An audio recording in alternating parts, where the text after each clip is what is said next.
इस परम पावन भूमि में, तीर्थ में, भाद्रपद मास में, भाद्रपद मास का शुक्ल पक्ष का क्या, नवमी, कृष्ण पक्ष में अष्टमी का, कृष्ण का जन्म, तो उसी महीने में, जिस महीने में जन्माष्टमी होती है, उसी महीने में सुखदेव गोस्वामी यहीं पर कथा किए। और 7 दिवसीय, केवल दिवसीय नहीं, रात्रिय अहर्निश जो कथा यहाँ संपन्न हो रही थी। वैसे भी और कथा को एक्सटेंड करने का वगैरह कोई संभावना नहीं थी। एक्सटेंशन समझते हो उसको, आगे और करते रहो और सुनाते रहो और कुछ दिन के लिए कथा हो जाए, क्योंकि 7 दिवस की अवधि थी, ऐसा शाप मिला था। तो जो होना था वो होना ही है। तो तक्षक आके उसने अपना स्थान ग्रहण कर लिया है, वो भी घड़ी की ओर देख रहा है। वो कब क्षण आएगा मेरा, मुझे कब अवसर, तो मिलना ही है जब समय पूरा होगा। तो हुआ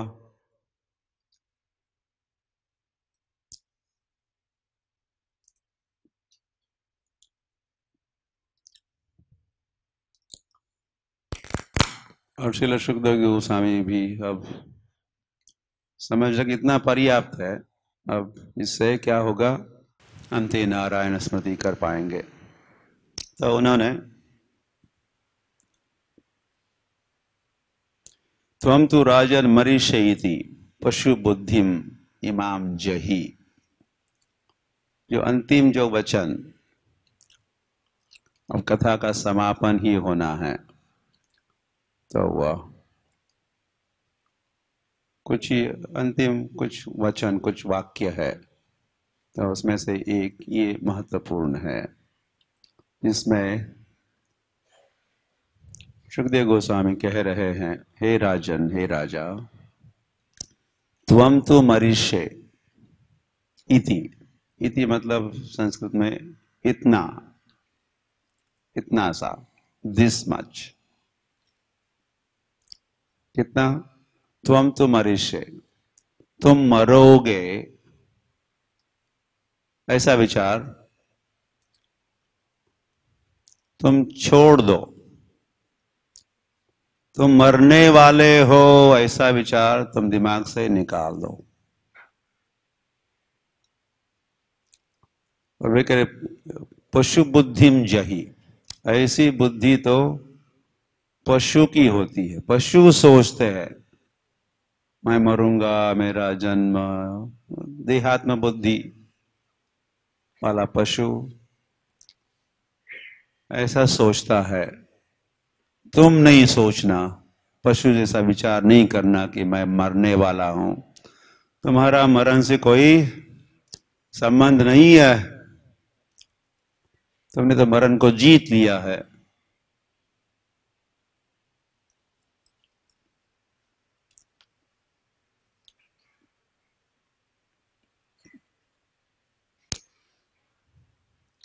तो हुआ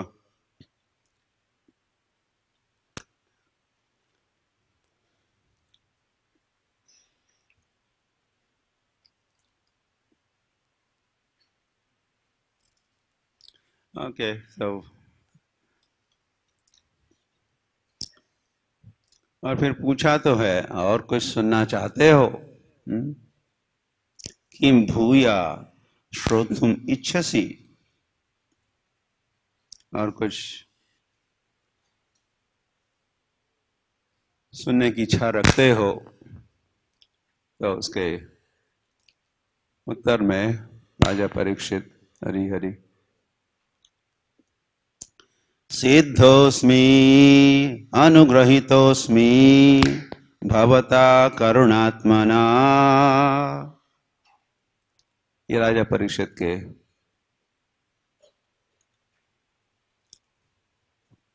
विचार है या उत्तर है, प्रत्युत्तर है। सिद्ध अस्मि, मैं अब सिद्ध हो गया हूं। भागवत के श्रवण से मैं अब, या भागवत का श्रवण अगर श्रवणम कीर्तनम या साधना मानेंगे या है ही, तो साधन सिद्ध हो गया हूं मैं।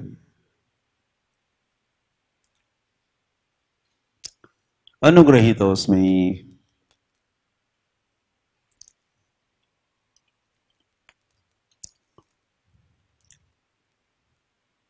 मैं लाभान्वित हुआ हूं आपके अनुग्रह से।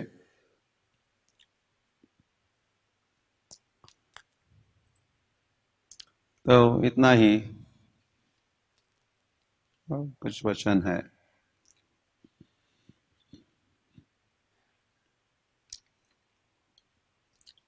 तो पुनः श्रील सुखदेव गोस्वामी की पूजा आराधना राजा परीक्षित और सभी उपस्थित ऋषि मुनियों की मंडली करती है, और सुखदेव गोस्वामी वहां से प्रस्थान करते हैं।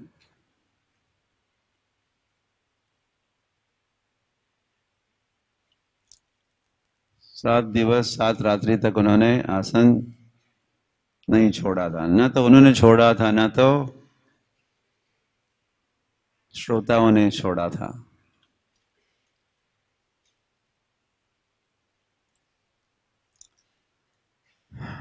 हरि हरि।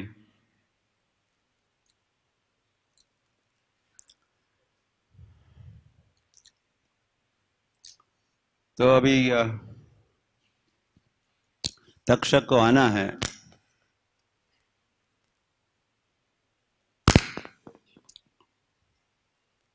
तो ये थोड़ी भिन्न बात है, या लेकिन मुझे स्मरण आ रही है।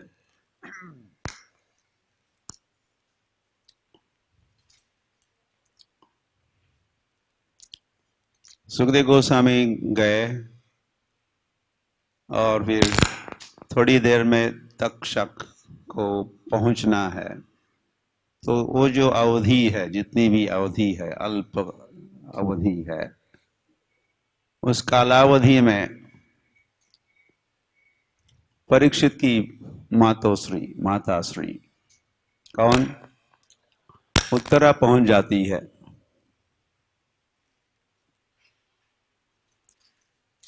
और विशेष निवेदन करती है राजा परीक्षित से, अपने पुत्र से, बेटा मैं तो इस कथा से वंचित रह गई। संभावना की वहां स्त्रियां नहीं थी, और उत्तरा तो थी ही नहीं आ सकती थी, नहीं आई थी।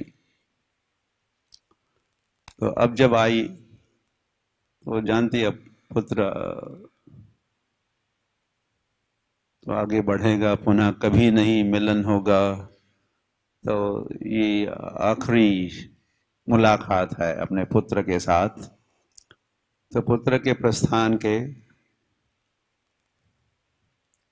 कुछ क्षण पहले मिली है और पूछते मुझे उस कथा का कुछ सार सुनाओ मुझे।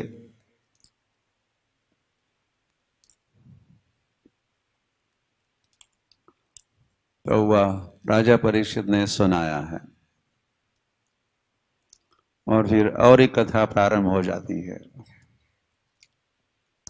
जिस कथा के वक्ता बन जाते हैं परीक्षित महाराज और श्रोता है उत्तरा। इन दोनों का संवाद से और एक कथा हुई। उस कथा का नाम है बृहद भागवतामृत।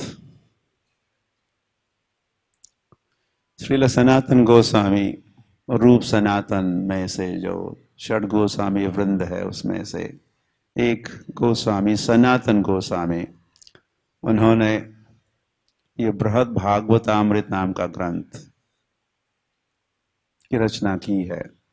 इसका आधार वे लिखते हैं, कहते हैं राजा परीक्षित और उत्तरा के मध्य का संवाद है। बोधयन्तः परस्परम है, कथयन्त क्षमाम नित्यम, तुष्यन्ति च रमन्ति च।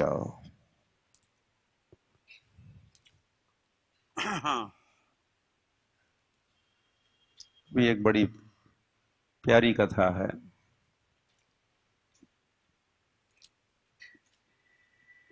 वो कथा तभी नहीं होगी, यदि आपके जानकारी के लिए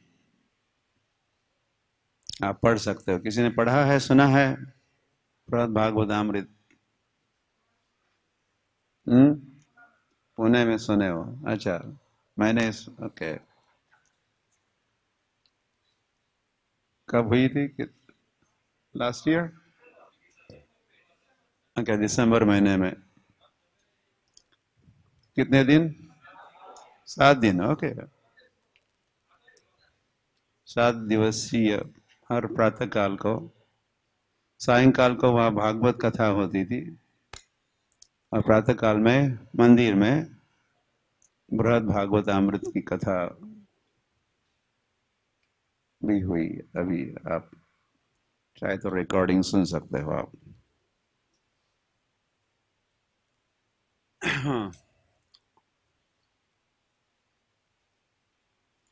तो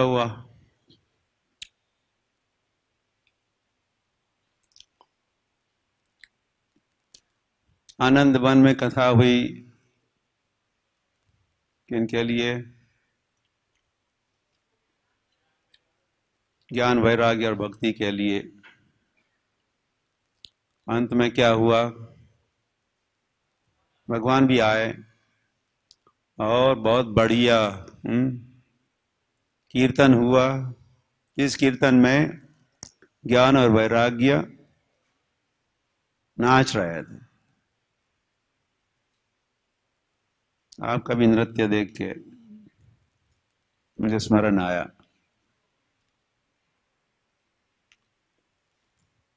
आपका भी हाल शायद वो ज्ञान वैराग्य जैसा। ज्ञान वैराग्य को वहां एम्बुलेंस में लाया था, हमने कहा था। ऐसी स्थिति थी उनकी, प्राय मरणासन्न थे। किंतु जब भागवत कथा का श्रवण हुआ तो जो डांसिंग लाइक पिकॉक, मयूर जैसा वो नृत्य करने लगे।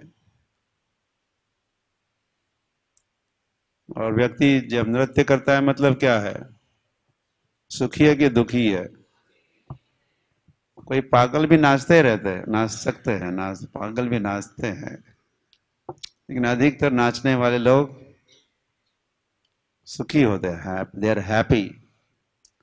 अपना हर्ष या आनंद, उल्लास व्यक्ति व्यक्त करता है। कैसे? नृत्य के माध्यम से। नृत्य में जो हाव भाव है या भाव भंगी है, जो मुद्रा है, उसे पता चलता है कि ये व्यक्ति हर्ष का, आनंद का अनुभव, आत्मा जब अनुभव करता है तो फिर शरीर को नाचना ही पड़ता है।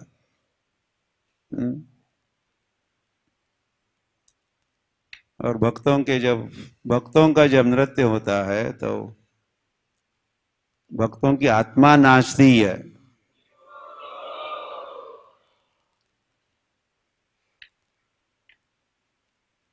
और मैरिज पार्टी में वगैरह जो लोग, और भी जगह कहीं, वह जब नाचते हैं तो उनका कौन नाचता है? उनका शरीर नाचता है। आत्मा तो शायद आत्मा को उल्टी हो रही वहां।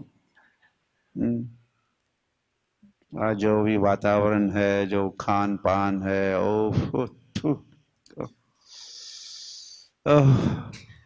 Get me out of here.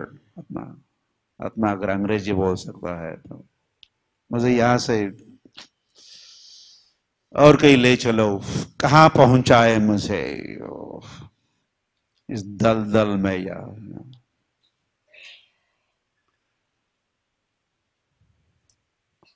तो उनका आत्मा तो शरीर नाचता है, लेकिन भक्त जब नृत्य करते हैं तो उनका आत्मा नाचता है। और ये भी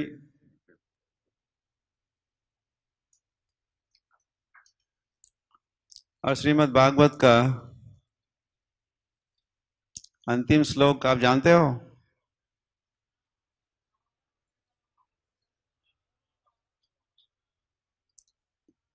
12वां स्कंद 13वां अध्याय श्लोक संख्या 23 आप नोट कर सकते हैं। 12, 13, 23, 12वां स्कंद 13वां अध्याय 23वां श्लोक में यही भागवत का समापन है।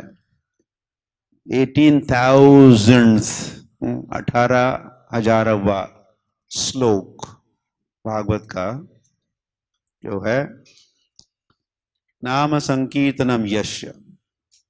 आ गया देखिएगा, नाम संकीर्तनम यस्य सर्व पाप प्रणाशनम।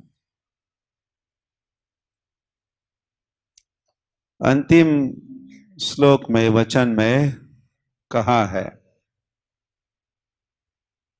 भगवान का नाम संकीर्तन, हरे कृष्ण कृष्ण कृष्ण हरे हरे,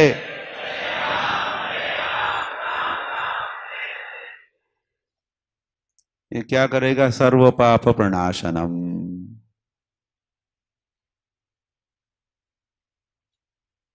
सारे पापों को नष्ट करेगा। प्रणामो दुख शमनस्तम नमामि हरिम परम। तो दो बातें करने के लिए कहा है, एक संकीर्तन करे और दूसरा भगवान को प्रणाम करे। ऐसा करने से दुख शमनस्तम, दुख का दमन होगा। दुख का एका हो। सुख में सुमरण जो करे, फिर दुख का एका हो। दुख कहां से आएगा? सुख में ही आपने भगवान का स्मरण किया और को प्रणाम किया, तो ऐसा व्यक्ति पाप से मुक्त, दुख से मुक्त। तो ऐसे ऐसे तम तम हरिम परम, तम परम हरिम नमामि अहम। ऐसा एक छोटा सा संस्कृत का वाक्य हो गया। अहम हरिम परम नमामि, या अहम परम हरिम, मैं हरि को नमस्कार करता हूं जो कैसे है? परम है, परमेश्वर है। ऐसे हरि को मैं नमस्कार करता हूं। तो वह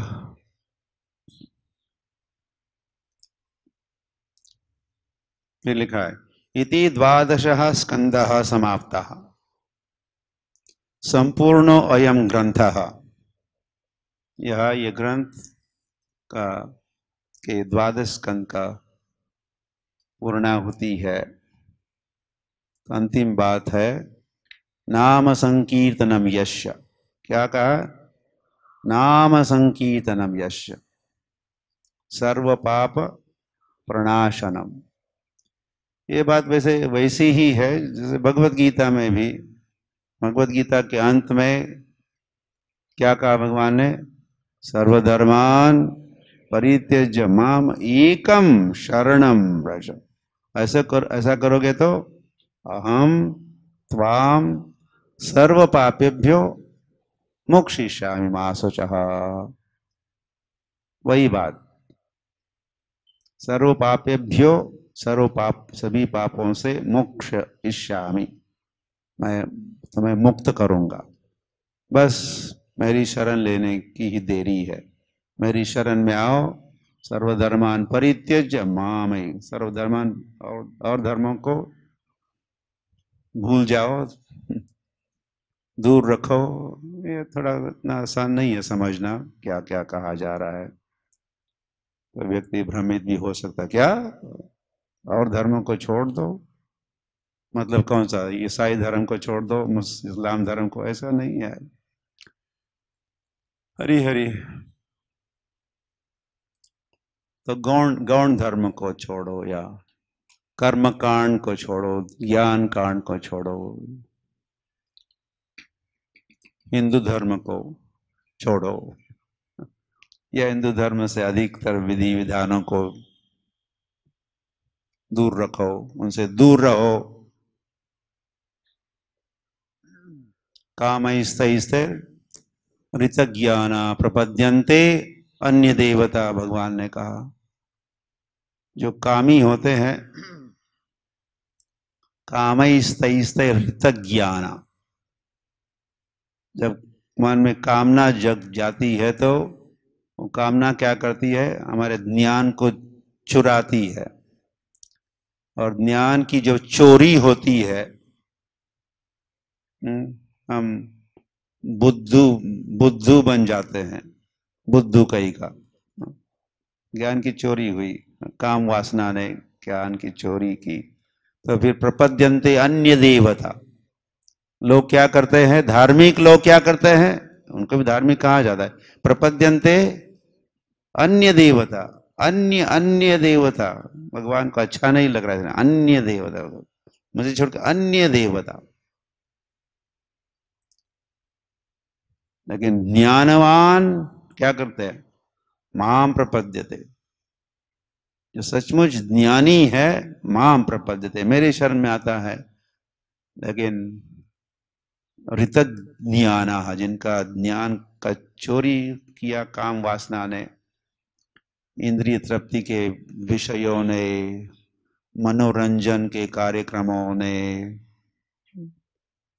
और कोई धार्मिक, तो ये धर्म हुआ, देवी देवता की आराधना इत्यादि कर्मकांड, ये धर्म में, ये बहुत बड़ा टॉपिक है, लेकिन समझना होगा। इसको समझाने के लिए श्री कृष्ण चैतन्य महाप्रभु के, चैतन्य महाप्रभु प्रकट हुए, और सारा, तो चैतन्य महाप्रभु ने जो धर्म दिया वो क्या करके दिया, सर्वधर्मान परित्यज्य, जिसको श्री कृष्ण कहे तो अन्य धर्मों को अलग करके जो मामेकम शरणम वाला जो धर्म है, उसी को श्री कृष्ण चैतन्य महाप्रभु दिए। सार सार को गही रखे, थोथा दी उड़ाए। कबीर तो कुछ थोता है, सोथा है, सोथा, सोथा मतलब सोथा, सूप लेके, तो सुर्पनखा आई थी ना, सुर्पनखा, सुर्पनखा मतलब जिसका हर नाखून कैसा था, एक एक सूप, कितना बड़ा होगा, 5 सूप लेके चल रही थी ऐसे, सुर्पनखा। ऐसी कुछ माताएं मिलती है, दिखती है दूर से, कभी देखा जाता है, उनसे सावधान। शूर्पणखा परंपरा। तो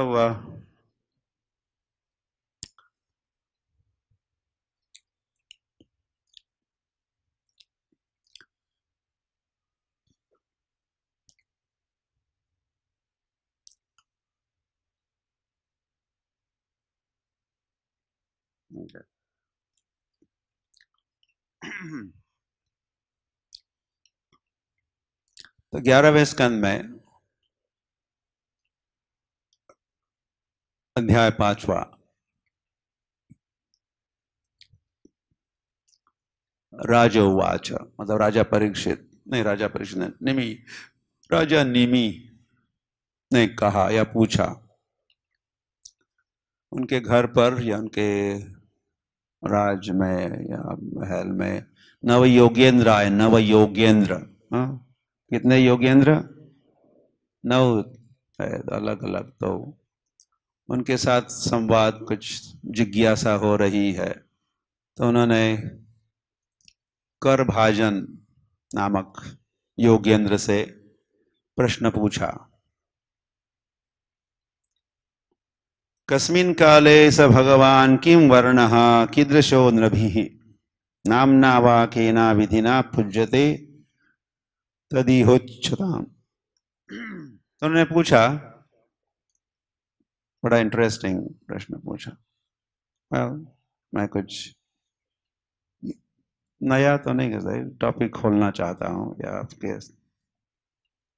आपके निदर्शन में कुछ बात लाना चाहता हूँ जिसका या उल्लेख या चर्चा हुई है। तो पूछ रहे कि किस युग में भगवान किस वर्ण में, भगवान का वर्ण कौन सा होता है और वे किस विधि से पूजे जाते हैं,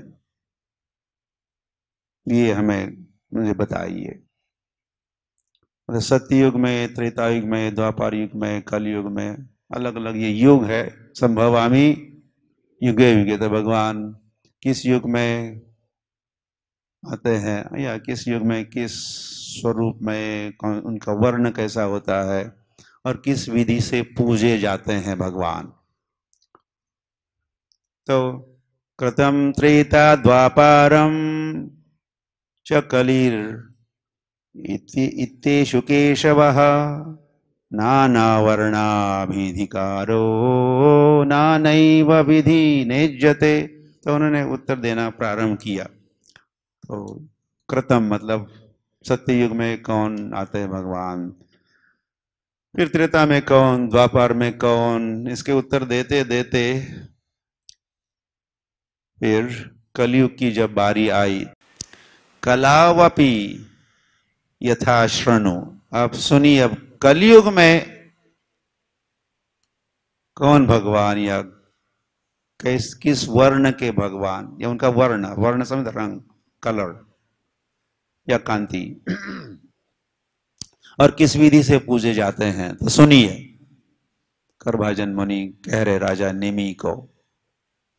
तो उन्होंने कहा कि ये बड़ा प्रसिद्ध वचन है भागवतम का, हमारे गौड़ीय वैष्णव के दृष्टि से तो इसका बहुत महत्व रखता है ये भागवत का ये वचन, करभाजन मुनि का ये वचन। कृष्ण वर्णम त्रिषा कृष्णम सांगोपांगास्त्र पार्षदम यज्ञै संकीर्तन प्रायैर यजंती ही। ये हमारे गौड़ी वैष्णव को सभी को पता होता है ये श्लोक, हाँ पता है ना। तो यहाँ पर करभाजन मुनि कह रहे हैं, कलयुग में भगवान जब प्रकट होंगे तो किस वर्ण के होंगे? कृष्ण वर्णम। लेकिन ये वर्ण का, कृष्ण वर्ण नहीं है उनका, त्रिषा अकृष्णम। त्रिषा मतलब कांति, त्रिषा मतलब रंग, उनका रंग कैसा होगा? अकृष्ण। त्रिषा अकृष्ण। कृष्ण मतलब काला, कृष्ण मतलब कृष्ण भी है जो काले सावले हैं, लेकिन कृष्ण मतलब कृष्ण पक्ष होता है ना, एक शुक्ल पक्ष और दूसरा कृष्ण पक्ष। तो कृष्ण रात्रि अंधेरा होता है, काला, काला कुट्ट अंधार। ओके, तो अकृष्ण काले नहीं होंगे, अकृष्ण काले नहीं होंगे, तो कैसे होंगे? गोरे होंगे। अबे गौरांगा, गौरांगा, तो गौर वर्ण भी थोड़ा अकृष्ण तो होता ही, काला तो नहीं होता। हाँ? तो धवल या पीला सुवर्ण वर्ण मतलब काला नहीं है। हाँ? भगवान काले नहीं होंगे, त्रिषा अकृष्ण। और वे क्या करेंगे? कृष्ण वर्ण मतलब क्या करेंगे? उनकी लीला क्या होगी? कृष्ण कृष्ण कृष्ण कृष्ण कृष्ण कृष्ण कहते जाएंगे, कृष्ण का वर्णन करेंगे या कृष्ण कृष्ण नाम का उच्चारण करेंगे, स्वयं भगवान करेंगे ये। कृष्ण वर्णम त्रिषा अकृष्ण। और लेकिन उनका त्रिषा कांति रंग काला नहीं होगा, वे गोरे होंगे, गौरांग होंगे, सुवर्ण वर्ण हेमांगो सुवर्ण वर्ण के होंगे। असांगो पांगास्त्र पार्षदम, उनके कई सारे स अंग उपांग अस्त्र मतलब उनके कई सारे परिकर होंगे, वही उनके अंग उपांग होंगे। श्री कृष्ण चैतन्य प्रभु नित्यानंद श्री अद्वैत गदाधर श्रीवासदि गौर भक्त वृंद। तो इसमें ऐसे कुछ अंग है, कुछ उपांग है, इस प्रकार ऐसे जीव गोस्वामी इत्यादि आचार्यों ने ऐसी टीकाएं लिखी है इस भागवत के श्लोक पर। और फिर आगे लिखा है, महत्वपूर्ण बात तो ये है, अब कही जा रही, यज्ञ संकीर्तन प्रायर यजंती ही सुमेधसा। तो पूछा था किस विधि से उस युग के लोग किस विधि से भगवान की उस युग में आराधना करेंगे। तो यह करभाजन मुनि कह रहे, कलयुग में लोग, और कैसे लोग? बुद्धिमान लोग, सुमेधसा यज्ञ, यज्ञ द्वारा, यज्ञ मतलब यज्ञ द्वारा ऐसा संस्कृत में होता, रामई मतलब राम के द्वारा, तो यज्ञ। लेकिन केवल यज्ञ कह के नहीं छोड़ा, कौन सा यज्ञ, किस प्रकार का यज्ञ? यज्ञ से उनकी आराधना होगी, ये भी स्पष्ट किया है। यज्ञ संकीर्तन प्राय, संकीर्तन यज्ञ से, संकीर्तन भी यज्ञ है, संकीर्तन यज्ञ यज्ञ। तो संकीर्तन यज्ञ करेंगे और ये संकीर्तन यज्ञ ही आराधना होगी।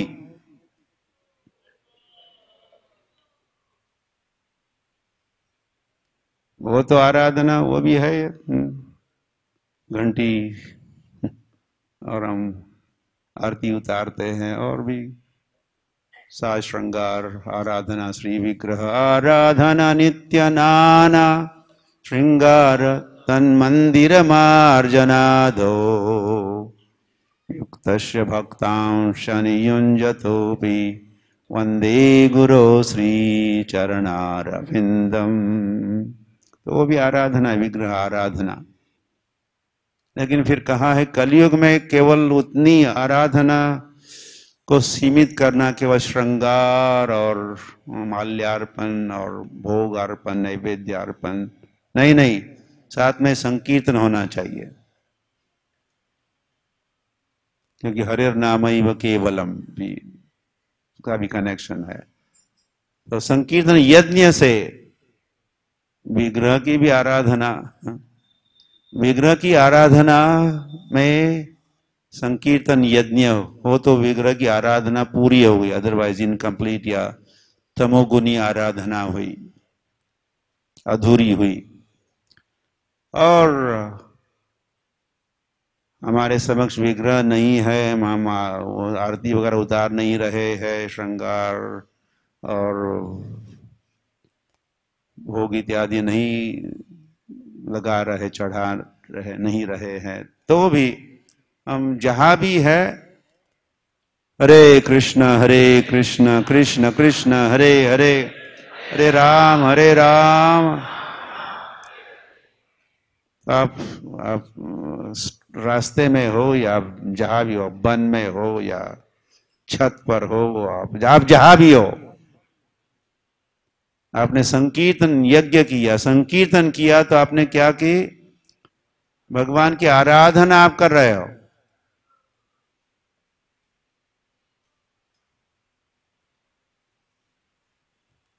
भगवान की आराधना की यही प्रामाणिक पद्धति या विधि है कलयुग में।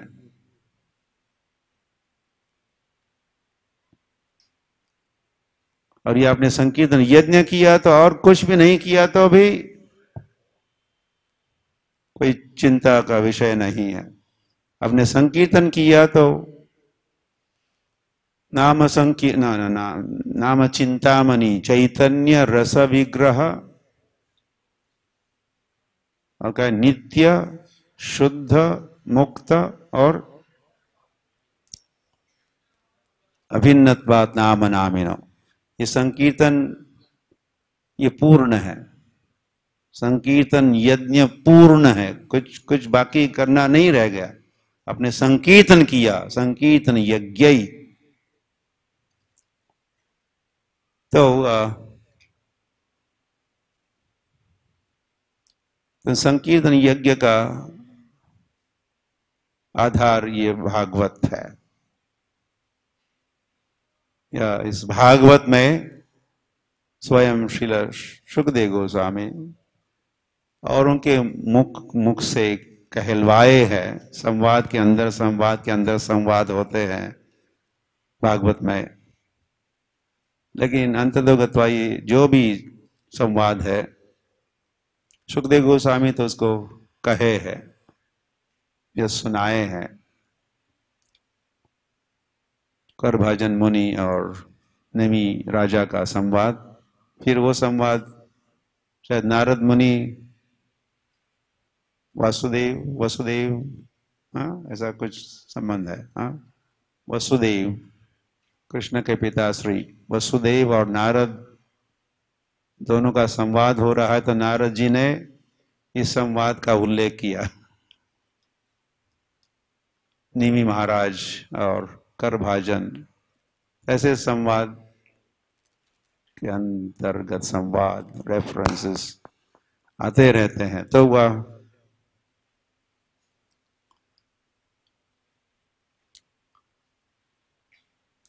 तो ये शिक्षा है भागवत की। कलयुग में जो भगवान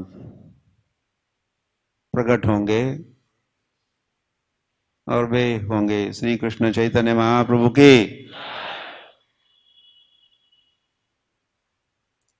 और वे गौर वर्ण के होंगे। वे क्योंकि वे भक्त रूप बनेंगे, स्वयं भक्त बनेंगे, तो वही आराधना करके दिखा दे, वही संकीर्तन करते हैं। श्री कृष्ण चैतन्य महाप्रभु ने संकीर्तन किया, यही राधार भावे ये गौर अवतार, हरे कृष्ण नाम गौर करीला प्रचार। राधा भाव में प्रकट हुए श्री कृष्ण चैतन्य महाप्रभु, और उन्होंने नाम संकीर्तन किया, सर्वत्र संकीर्तन यज्ञ किया।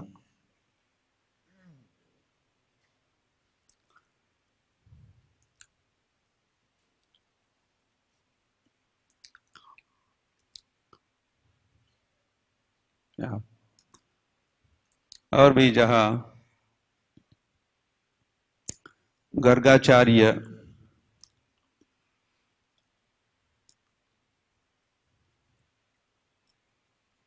कृष्ण बलराम का नामकरण जब कर रहे थे, तो वह गर्गाचार्य ने नंद बाबा से कहा,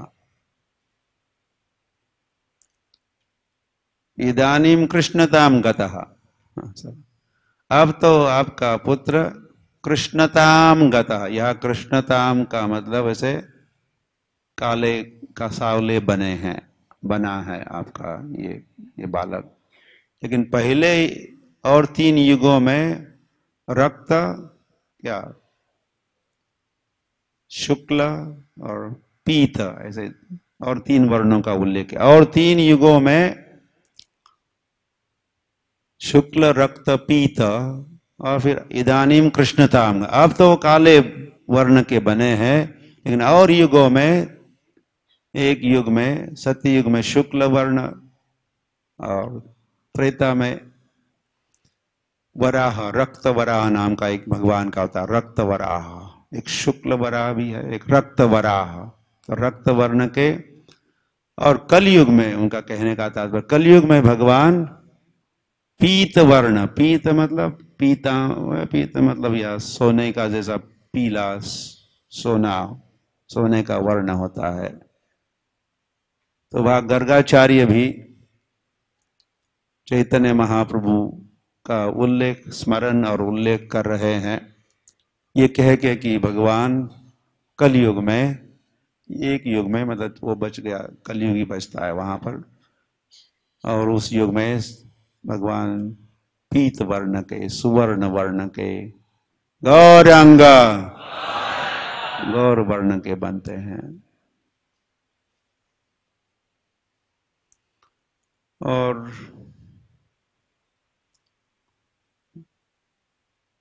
तो 4 युग बताएं तो हर युग में एक एक धर्म भी होता है।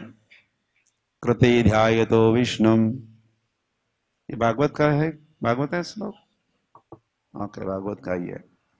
तो कृते, कृते मतलब सत्ययुग में, कृते ध्यायतो विष्णु, सत्ययुग में भगवान का, भगवान की आराधना कैसे करते हैं? ध्यान से, ध्यान करते हैं, मेडिटेशन, मेडिटेशन, जो योगी ध्यान में बैठ, ध्यानावस्थित तदगतेन मनसा पश्यन्ति यम योगिनो, तो सत्ययुग में ध्यान करते हैं।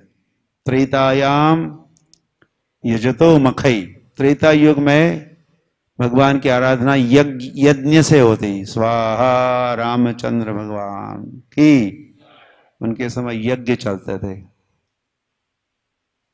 और उस यज्ञ की रक्षा के लिए तो और यज्ञ की स्थापना के लिए विश्वामित्र ले गए राम को दे दो, राम लक्ष्मण से चाहिए, विश्वामित्र आया। और किस लिए चाहिए आपको? मेरा जब यज्ञ चलता है तो राक्षस आते हैं और क्या क्या क्या नहीं करते वे, कई सारे विघ्न, और क्या कहा जाए, क्या क्या करते हो। तो मुझे आपके पुत्र चाहिए। क्या? मेरा पुत्र? उन 16 वर्षीय, इनकी उम्र तो उन 16 मतलब क्या, 16 उन्हें 1 म्हणजे 15, मतलब उनके ये तो 16 साल के भी नहीं हुए, इसलिए उनका उन 16 वर्षीय। ये तो महाराज विश्वामित्र महाराज, ये तो 16 साल के भी नहीं है, 15 साल के हैं। और पता है ये मेरे बालक तो राजीव लोचन, कैसे है ये बालक? राजीव लोचन, राजीव लोचना मतलब कमल लोचनी है। ये कहने का तात्पर्य ये है कि जब संध्या काल होती है ना, सूर्यास्त का समय, तो कमल क्या करता है? मुरझा जाता है या समेट जाता है, पंखुड़ियां उसकी बंद होती है। तो मेरे पुत्र भी ऐसे ही है। आप क्योंकि पूरी रात भर ये बालक रखवाली करेंगे कि रात में राक्षस आते हैं, ये कैसे संभव? राजीव लोचना, सायंकाल होते ही ये तो सोने लगते हैं, और फिर नेक्स्ट डे ही इनकी पुनः कली खिलती है, ये आंखें खुलती है इनकी। ये नाइट ड्यूटी वगैरह नहीं दे पाएंगे, नहीं, ऐसे कारण बता रहे थे। एक तो उन 16 वर्षीय राजीव लोचना, तो उन दिनों में यज्ञ चलते थे। त्रेता युग में यज्ञ, द्वापर में विग्रह की आराधना। दक्षिण भारत में जाइए, द्वापर युग के अवशेष आपको देखने हैं तो दक्षिण भारत में वहां के भव्य विशाल मंदिर और क्या क्या, आप गए हो? और वहां की आराधना, विग्रह आराधना और मंत्रोच्चारण और एक दूसरे या पहले वाले युग का परिचय देता है या स्मरण दिलाता है। द्वापर युग कैसा था, वैसा वैसा नॉर्थ इंडिया में भी था ऐसा कहते हैं, लेकिन नॉर्थ इंडिया में समस्या ये हुई, सारे आए, आक्रमण हुए यवनों के, इनके उनके, हुण, आंध्र, पुल्लिंद, तो सारे उत्तर प्रदेश में वैसे मंदिर थे, उसको सारे धर्म की ग्लानि हुई, धर्म नष्ट हुआ, मंदिर तोड़े गए। वृंदावन में भी कितने मंदिर।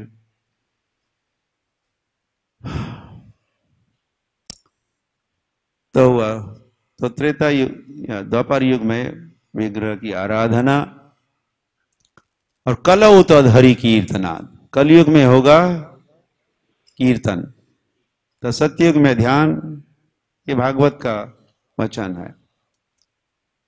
कलयुग या तो सतयुग में ध्यान, त्रेता युग में यज्ञ और द्वापर में आराधना और कलयुग में हरिनाम संकीर्तन।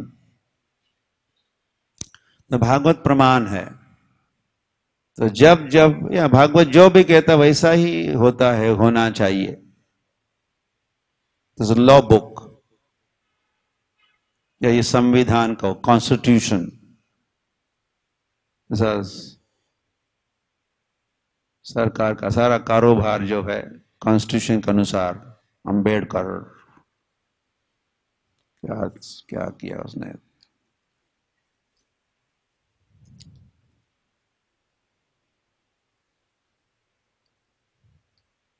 ठीक नहीं किया।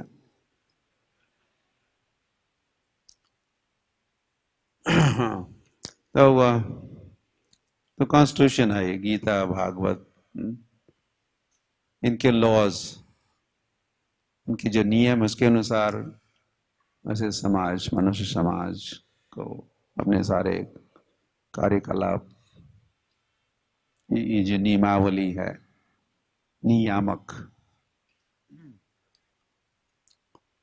हरे कृष्ण कृष्ण कृष्ण हरे हरे, हरे राम। तो अंतर्राष्ट्रीय श्री कृष्ण भावनामृत संघ में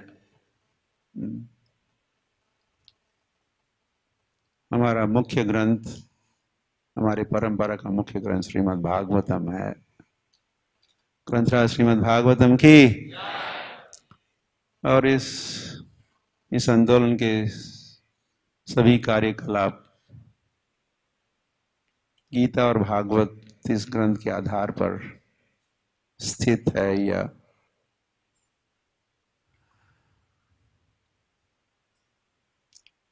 उसी के अनुसार सारे कार्यकलाप। तो हम जो कीर्तन करते हैं उसका भी आधार है, और भी शास्त्र है, पुराण है, उसमें कई सारे उल्लेख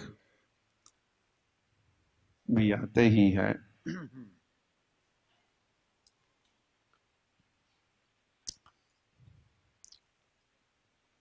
हम लोग 4 नियमों का पालन करते भी बताया, एक दिन बात बताई हम लोग। नशा पान नहीं करते, मांस भक्षण नहीं करते, और क्या, अवैध स्त्री संग, पुरुष संग करना वर्ज्य है, जुआ खेलना वर्ज्य है। इसका आधार भी क्या है? ग्रंथराज श्रीमद् भागवतम ही है। अभक्ष भक्षण नहीं करना, वो कली का अड्डा है, वो अधार्मिक कृत्य है।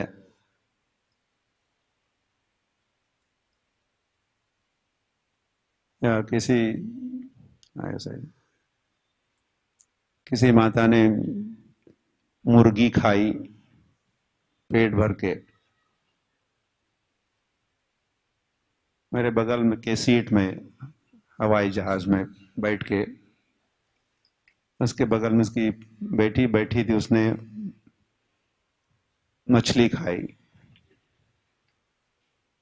और जब एयर होस्ट आया था, मुझे ही पूछ रहा था, महाराज क्या लोगे, फिश और चिकन, चॉइस आपकी है। हम नाम जप कर रहे थे, बोलिए महाराज, हाँ क्या खाओगे, टाइम फॉर डिनर, फिश और चिकन। तो हम तो नामामृत का पान करते रहे, लेकिन बगल वाली माता इंडियन थी, आई थिंक इंडियन, मॉस्को से हम दिल्ली लौट रहे थे, तो उन दोनों का जब फिश और चिकन खा के पेट भर गया, तो जो माता जी थी वयस्क, मुझे, स्वामी जी हाथ देखते हो? हाथ देखते हो?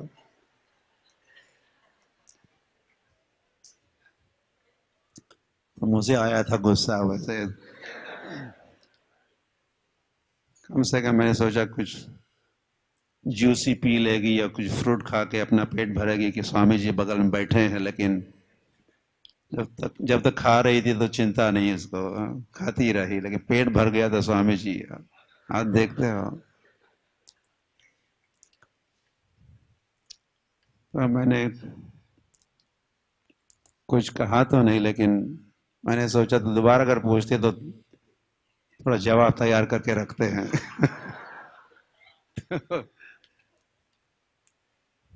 तो जवाब ये था कि और तुमने मछली खाई, हाथ देखते मतलब भविष्य, तो जिसने मछली खाई अगले जीवन में मछली बनेगी, और जिसने मुर्गी खाई वो मुर्गी बनेगी। ऐसा लॉ है। वैसा मांस कहते हैं, मांस, मां और स, ऐसे दो अक्षर से एक शब्द बना। आज तुम मुझे खाओ, कल मैं तुम्हें खाऊंगा। तो कितने बार जन्म लेना होगा फिर, किसको किसको खाया, वो सभी खाने के लिए हमको इतने बार जन्म लेना होगा, अलग अलग योनि में या हो। तो हुआ, हाँ।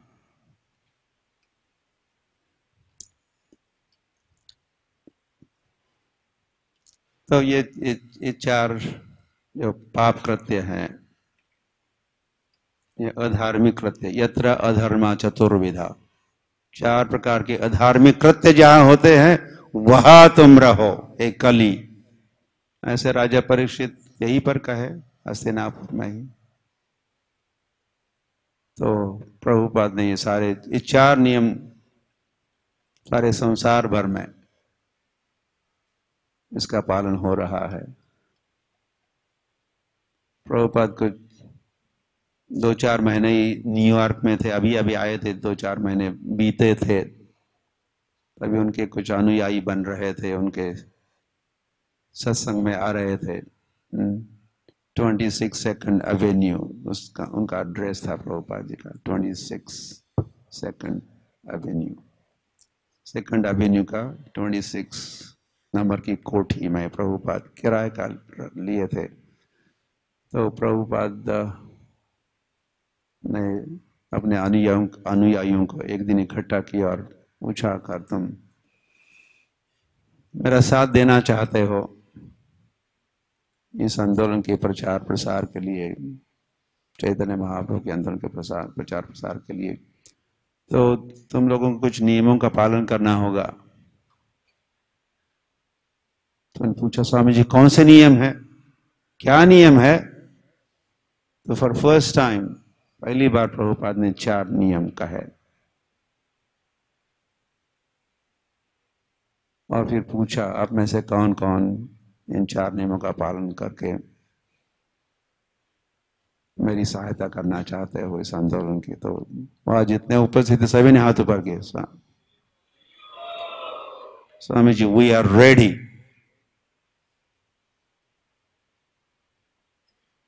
तो संसार के या आधुनिक जगत के इतिहास में ये पहली घटना थी।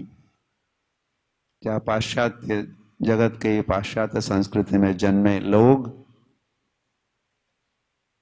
क्या करने के लिए तैयार थे? No meat, no fish, no eggs, like that. कोई नशा नहीं, पर स्त्री, पर पुरुष का जुआ नहीं। This is their life. वैसे पाश्चात्य देश मतलब क्या? ये तो जीवन है। हम लोग नगर संकीर्तन के लिए जाते हैं, न्यूयॉर्क में जाते हैं, शिकागो में जाते हैं, जापान में जाते हैं, हमारी कीर्तन मंडली। तो कीर्तन के मध्य में वक्त थोड़ा रुक के अनाउंसमेंट करते हैं और कभी कभी कहते हैं we follow 4 regulatory principles, no meat, no fish, no eggs, no gambling. और फिर प्लीज कम, आप सब आइए हमारे मंदिर में, कम एंड एंजॉय, आनंद का अनुभव कीजिए। तो लोगों को लगता कि व्हाट, नो मीट, और आनंद कैसा? नो गर्लफ्रेंड, और आनंद कैसा? शराब नहीं पिएंगे, आनंद कैसा? ये कैसा जीवन है जहां शराब नहीं है? लेकिन फिर ये संभव भी कैसे हुआ? लोग तैयार कैसे हुए?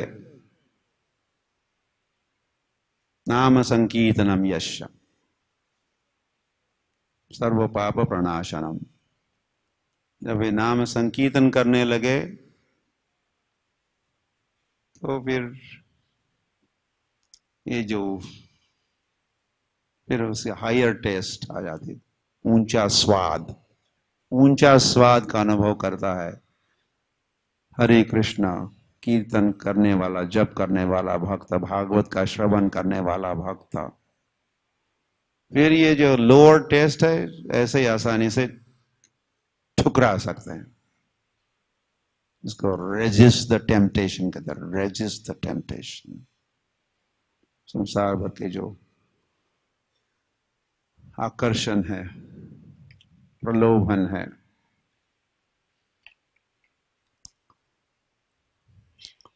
तो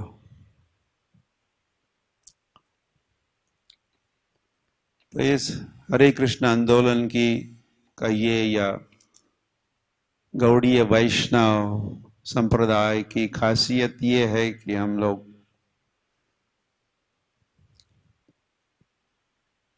हमारे आराध्य श्री कृष्ण चैतन्य महाप्रभु की, चैतन्य महाप्रभु है। चैतन्य महाप्रभु का होना है और उनका होने का पता खोज लगवाई है या लगा है पता इस हरे कृष्ण आंदोलन को, या इस गौड़ीय वैष्णव परंपरा में आने वाले आचार्यों को पता चला। कलयुग के कृष्ण है श्री कृष्ण चैतन्य। कलयुग में, और हर कलयुग में नहीं। फिर यही तो बात, फिर हर कलयुग मतलब क्या? What is this? क्या हर कलयुग में मैं क्या? What is this? क्या है? ऐसा प्रश्न उठता ही है कि सभी सोचते हैं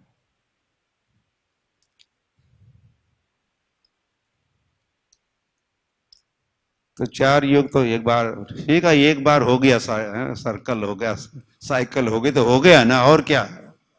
आपका सत्य कह रहे, द्वापर, त्रेता, द्वापर, कली, फिर हो गया ना, और क्या? कई लोग तो इतना भी नहीं मानेंगे कि 4 युग है और कम से कम एक साइकिल तो है, इनका चक्र है, एक राउंड तो मारते ही होंगे, ये 4 युग। लेकिन फिर जब हम ये कलयुग या इस कलयुग में, मतलब कई कली बार बार आता है कलयुग। 1000 बार आता है कलयुग। ब्रह्मा के एक दिन में कितने बार आता है? 1000 बार आता है कलयुग।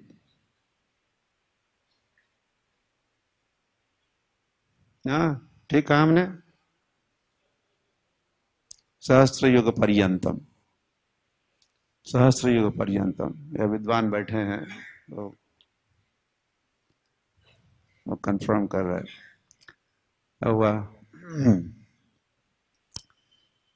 तो फिर हर हर कलयुग में, अब ये भी सुना ना हमने, आपने भागवत का वचन सुना।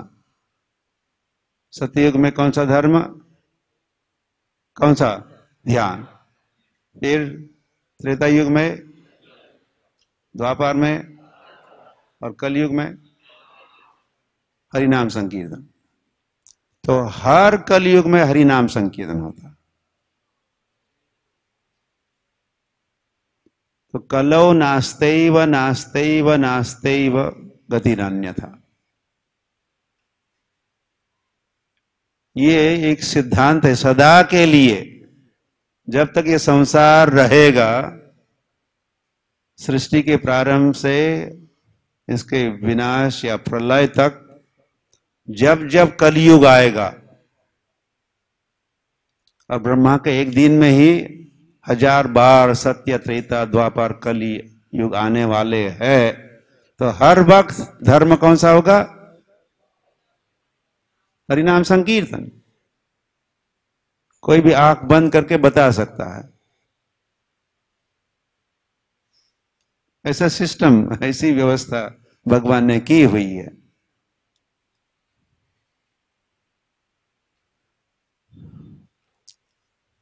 और फिर हर कलयुग में भगवान का एक अवतार आता है जो कीर्तन का प्रचार करते हैं, कीर्तन की स्थापना करते हैं। उनको कहते हैं गौर नारायण। गौर नारायण भगवान आते हैं, गौर नारायण।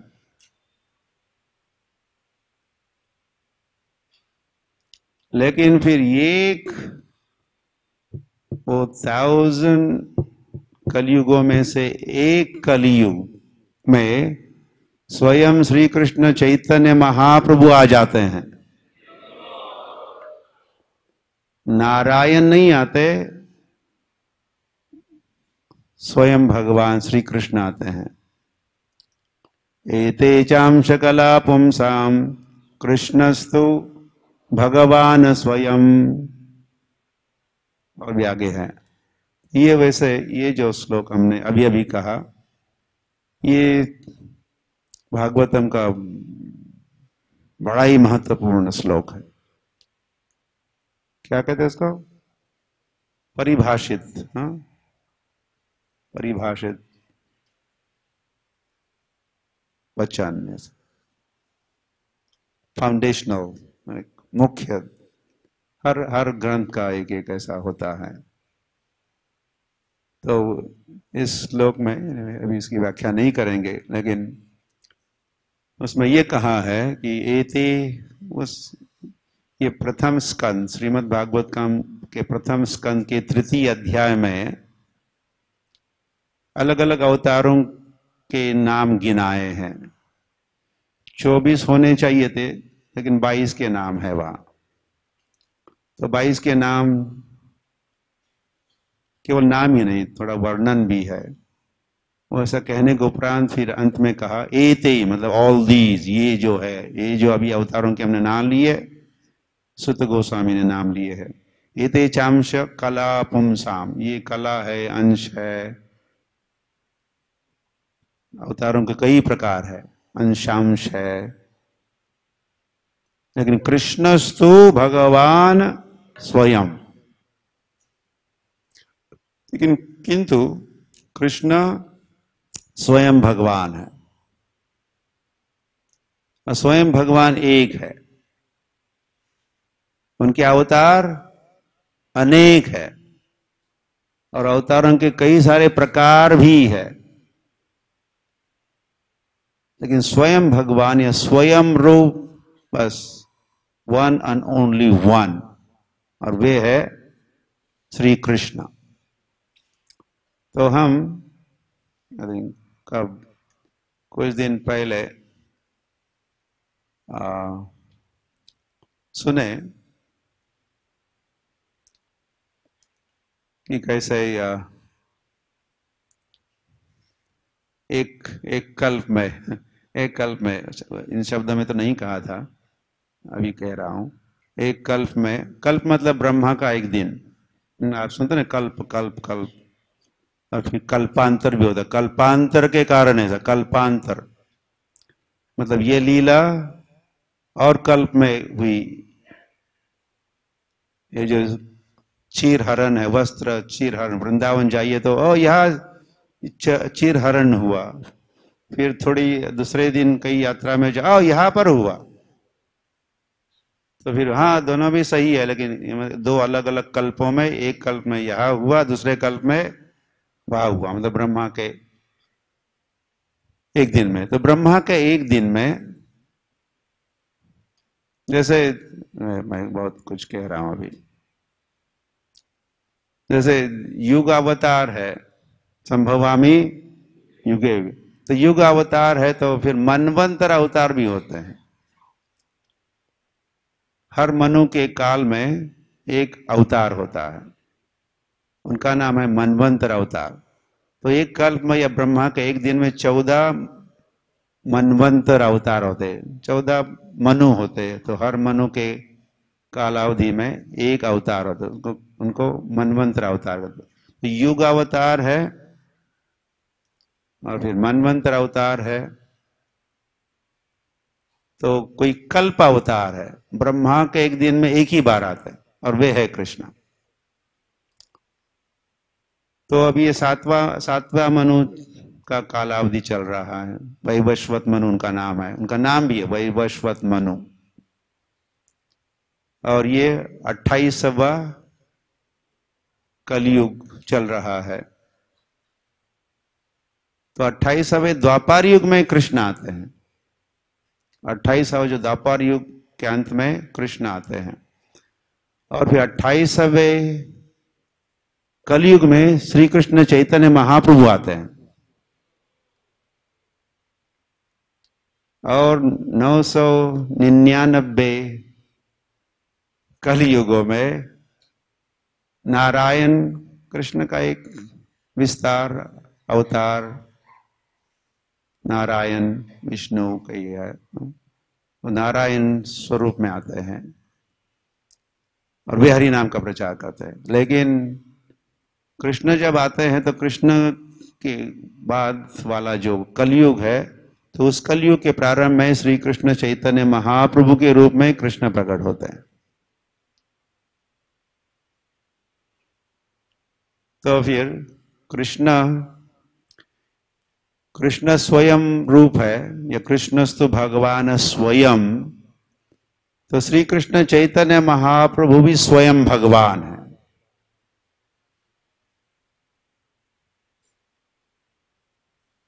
तो कृष्ण अवतार नहीं है, वे अवतारी है।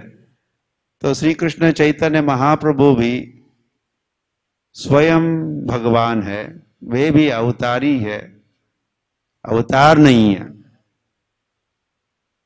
ये वे विष्णु या नारायण शाक्तवेश अवतार या राम या वासुदेव शंकरशन प्रद्युम्न अनिरुद्ध, ऐसे चतुर्व्यूह चलते हैं भगवान के विस्तार। ये मथुरा में होते हैं 4, द्वारिका में होते 4, वैकुंठ में होते हैं चारों के 4। तो वैकुंठ में वैकुंठ में महाशंकर्षण होते हैं, महाशंकर्षण से महाविष्णु होते हैं, महाविष्णु से गर्भदक्ष विष्णु, गर्भदक्ष विष्णु से क्षीरोदक्ष विष्णु, ये 3 विष्णु मिलके पुरुष अवतार उनको कहते हैं। महाविष्णु, गर्भदक्ष विष्णु, क्षीरोदक्ष विष्णु, जो इस सृष्टि में, सृजन में और पालन में उनका योगदान होता है, या वे सक्रिय रहते हैं, उनकी अध्यक्षता होती है। लेकिन इन सभी में श्री कृष्ण विशेष है या कृष्ण स्वयं भगवान है, स्वयं रूप है, तो वैसे ही श्री कृष्ण चैतन्य महाप्रभु भी है।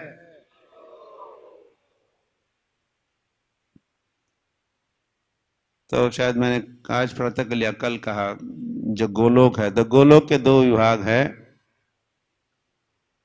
और एक में श्री कृष्ण एक विभाग में, और दूसरे विभाग में श्री कृष्ण चैतन्य महाप्रभु। गोलोक एव निवसति अखिल आत्मभूत, तो गोलोक में निवास है कृष्ण का और श्री कृष्ण चैतन्य महाप्रभु का, और वही इस धरातल पर दो स्थानों पर इसका अनुभव या दर्शन होता है। एक है वृंदावन और दूसरा है नवद्वीप मायापुर। या तो थोड़े दो अलग अलग स्थानों पर दिखते हैं, लेकिन वैसे है नहीं, वे एक साथ ही है, क्योंकि यह वृंदावन उत्तर प्रदेश में नहीं है और मायापुर नवद्वीप बंगाल में नहीं है। हम समझते हैं एक समय उत्तर प्रदेश नहीं रहेगा, न तो बंगाल रहने वाला। जब संहार होगा, शिव जी जब क्या करेंगे, डमरू बजाएंगे, तांडव नृत्य होगा, dim dim dim dim dim dim dim dim. उसी के साथ तमगुण इतना एक्टिव होता है। और ये कुछ दिन पहले आंधी तूफान तो कुछ भी नहीं है, ऐसी आंधी, ऐसी तूफान, ऐसा सारे संसार को लग जाती आग। कभी कभी फॉरेस्ट इज ऑन फायर, जंगल को आग लगती है तो क्या दृश्य होता है, कितना भयानक। लेकिन सारा ब्रह्मांड को आग लगती है, सारे ब्रह्मांड में ऐसी वर्षा होती है एक ही साथ। ये सारे जो पंच महाभूत है, पृथ्वी है, तेज है, अग्नि है, आकाश है, वायु है, ये सब बड़े एक्टिव होते हैं और ऐसे चहल पहल, ऐसा मंथन होता है, पूछना नहीं। या जो इंडियन ओशन में जो सुनामी, कभी कभी क्या आता है, सुनामी जानता है? सुनामी समुद्र में कभी भूकंप होता है, उससे फिर ऐसी लहरें, तरंगे, वेव्स, 7 स्टोरी टॉल, कहते 10 स्टोरी बिल्डिंग है ना, इतनी ऊंचाई तक ऐसे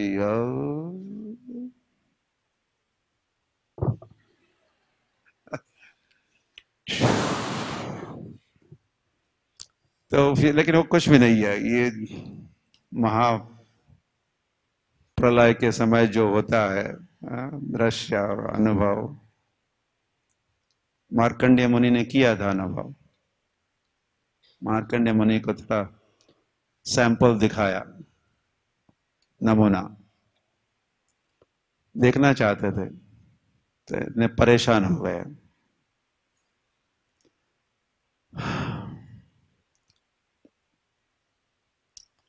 तो हुआ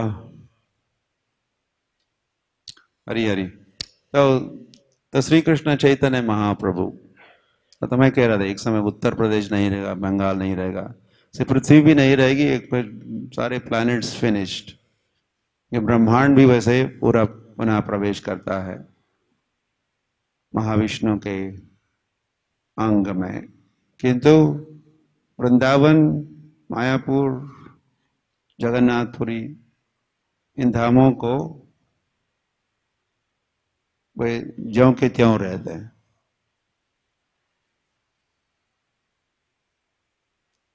ये धाम शाश्वत है, ये धाम की सृष्टि भी नहीं है, इस धाम का प्रलय भी नहीं है। तो ये वृंदावन और मायापुर नवद्वीप ये अभिन्न है का, मायापुर नवद्वीप अभिन्न है, एक ही है। तो द्वापर में वृंदावन में कृष्ण के लीला, तो कलयुग में, और वो भी हर कलयुग में नहीं है, हमने कहा एक ही कलयुग में, 1000 कलयुगों में से एक कलयुग, एक कल्प में, ब्रह्मा के एक दिन में श्री कृष्ण चैतन्य महाप्रभु स्वयं प्रकट होते। श्री कृष्ण चैतन्य, राधा कृष्ण नहीं अन्य। तो वे 500 कितने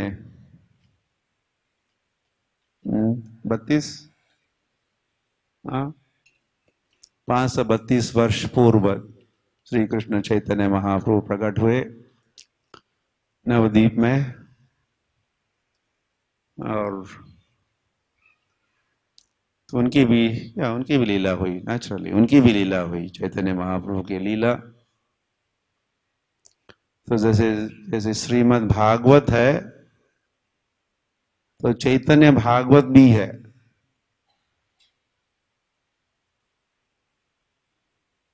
और जैसे श्रीमद् भागवत की रचना श्रील व्यासदेव किए, तो वही श्रील व्यासदेव पुनः प्रकट हुए 500 वर्ष पूर्व।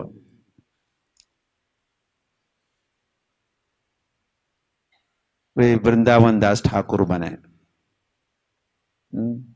चैतन्य भागवतेर व्यास वृंदावन दास, ऐसा। तो उन्होंने चैतन्य भागवत लिखा, चैतन्य महाप्रभु की लीला की रचना की। फिर चैतन्य चरितामृत भी है। और ऐसी समझ है, और कुछ विशेष कारणों के कारण ही ऐसी समझ है कि भागवत की स्टडी तो ग्रेजुएशन स्टडी हुई। प्रभुपाद ऐसे इन शब्दों में कहते थे, Gita is a preliminary primary education, Bhagavatam हुआ ग्रेजुएशन। तो चैतन्य चरितामृत, चैतन्य भागवत की स्टडी क्या, पोस्ट ग्रेजुएशन।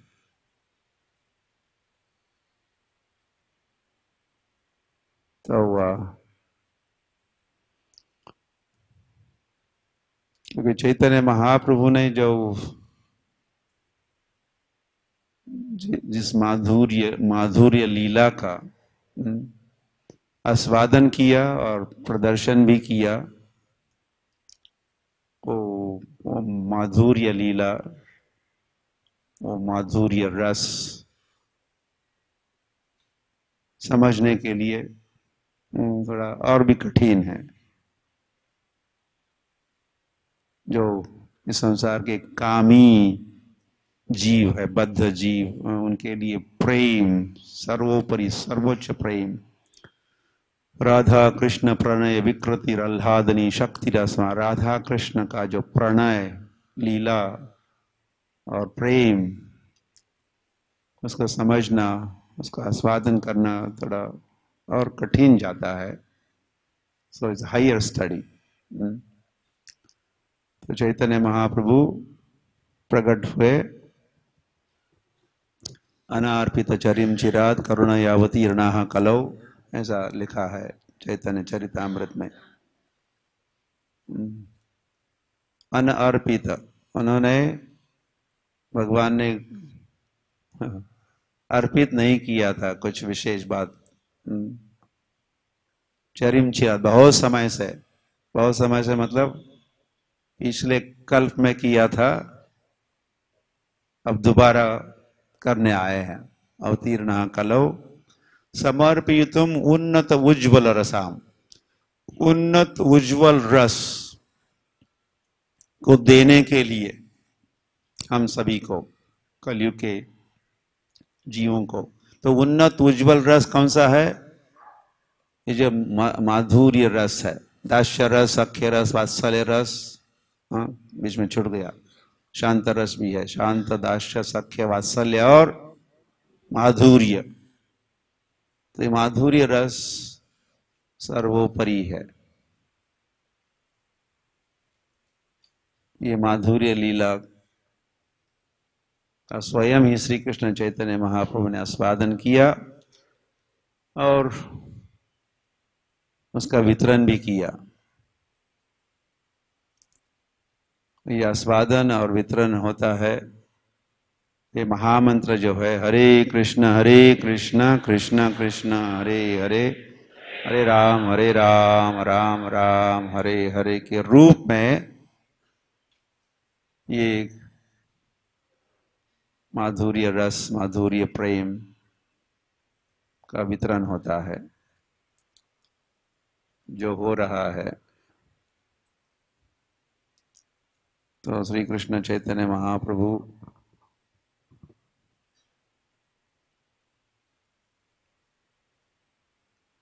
उनके कारण ही हमारा क्या स्वयं का चैतन्य महाप्रभु का ये आंदोलन जो हरे कृष्ण आंदोलन मूवमेंट है, ये किसकी है? चैतन्य महाप्रभु की, स्वयं भगवान की है। संकीर्तन कपितरो, founding father of this movement Chaitanya Mahaprabhu. वैसे दो है, गौर नित्यानंद, ये गौर नित्यानंद।